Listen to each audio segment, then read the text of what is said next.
Hello बच्चों, question में यहाँ पे बोला जा रहा है कि sum of the coefficient in the binomial expansion, अगर ये दिया हुआ है तो कांस्टेंट टर्म क्या होगा बताना है। कांस्टेंट टर्म यानी कि टर्म इंडिपेंडेंट ऑफ एक्स। तो पहले तो अब ये एनालाइज करो कि सम ऑफ द कॉफिशिएंट आप कैसे निकालोगे। मैं एक कंसेप्ट आपको बताता हूँ। अगर आपके पास x plus y whole power n का एक्सपांशन लिखा गया है कुछ इस तरीके से, n c one x power n minus one y power one and then up to n c n x power n minus n y power n. ठीक है। सो यहाँ पे अगर आपको सारे बाइनोमियल कॉफिशिएंट के सम अगर निकालना है तो आप एक दिमाग लगा सकते हो कि सर एक्स और वाई दोनों का वैल्यू मैं वन डाल सकता हूँ ना। ठीक है। सो एक्स और वाई अगर सबका वैल्यू अगर मैं वन डाल दूंगा तो यहाँ पे आ जाएगा टू पावर एन और उधर आ जाएगा सारे के सारे बाइनोमियल कॉफिशिएंट। इनफैक्ट सारे कॉफिशिएंट भी आ जाएगा, है ना, क्योंकि यहाँ पे बाइनोमियल कॉफिशिएंट ही कॉफिशिएंट है। बट अगर साथ में और कोई कॉफिशिएंट रहेगा तो उसका सम भी एक साथ आ जाएगा। Clear.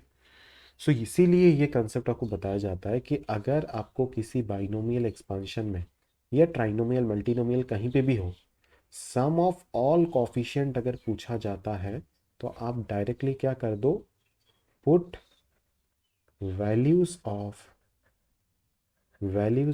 All variables as one. जितने भी वेरिएबल है उसको वन डाल दो। अगर वन डाल दोगे तो आपके पास इजीली आपका सम ऑफ ऑल द कॉफिशिएंट निकल करके आ जाएगा। तो ये हो गया आपका इस प्रॉब्लम का की कंसेप्ट। अभी हम आगे प्रोसीड करते हैं। क्लियर। सो अभी हम देखते हैं, जैसे कि मान लीजिए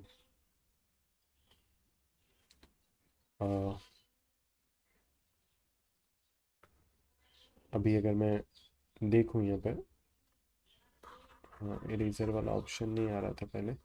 सो कंसेप्ट अब समझ गए कि सबसे पहले हम एन निकालना है हमें, है ना, और वो निकालेंगे कैसे वो भी आपको क्लियर हो गया। Sum of all binomial coefficient use करके आपको निकालना है। समझ में आ रहा है? क्लियर। थोड़ा देर आप इंतज़ार कर लीजिए, मैं इसको इरेज कर देता हूँ देन मैं आगे प्रोसीड करता हूँ।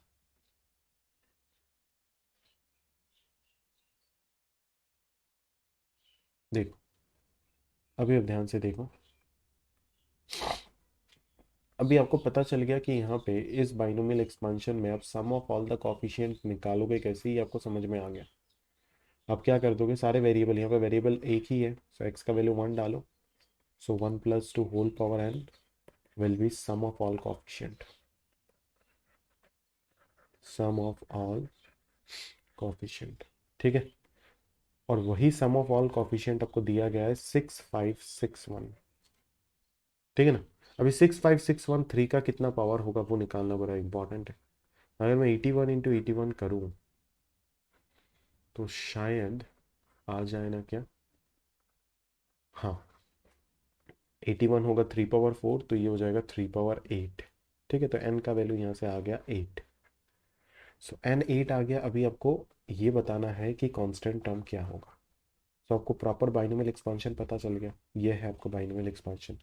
अभी अगर इसमें कांस्टेंट टर्म निकालना है, that is term independent of x निकालना है, तो वो आप कैसे निकालोगे, जनरल टर्म लिखो, लिख करके निकालो। जनरल टर्म क्या होगा, eight C r one by x power eight minus r into twice x की पावर में आर। So this will be eight C r into two power r, और इधर आ जाएगा x power r minus eight plus r. So for constant term your twice r minus eight must be zero. So r का value जो आएगा वो कितना आ जाना है, फोर आ जाएगा। ठीक है। सो कांस्टेंट टर्म कौन सा होगा, देयर फोर कांस्टेंट टर्म जो होगा या फिर टर्म इंडिपेंडेंट ऑफ एक्स जो होगा is r plus one term, that is fifth term. ठीक है, तो जस्ट यहाँ पे टी फाइव निकाल दो, आपका आंसर आ जाएगा। वो हो जाएगा एट सी फोर, आर का वैल्यू फोर होगा, टू पावर फोर और इंटू एक्स पावर जीरो हो जाएगा ऑब्वियसली। सो ये आ जाएगा 16 into eight C four will be your correct answer.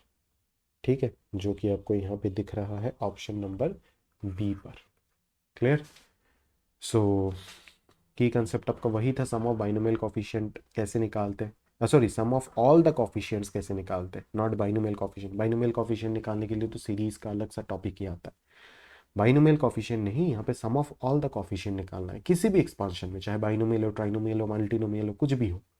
आपका एक ही चीज आपको करना है, एक्सपांशन में जितने भी वेरिएबल्स है सबको 1 डाल दो, कैलकुलेट कर लो, आपको सम ऑफ ऑल द कॉफिशिएंट मिल जाएगा। तो उस कंसेप्ट की मदद से n मिल गया, और n मिल गया तो उसके बाद तो और पुरानी क्वेश्चंस जैसे है ना, टर्म इंडिपेंडेंट ऑफ x निकालना। सो होपफुली आपको पूरा पूरा एक्सप्लेनेशन समझ में आया है। Thank you.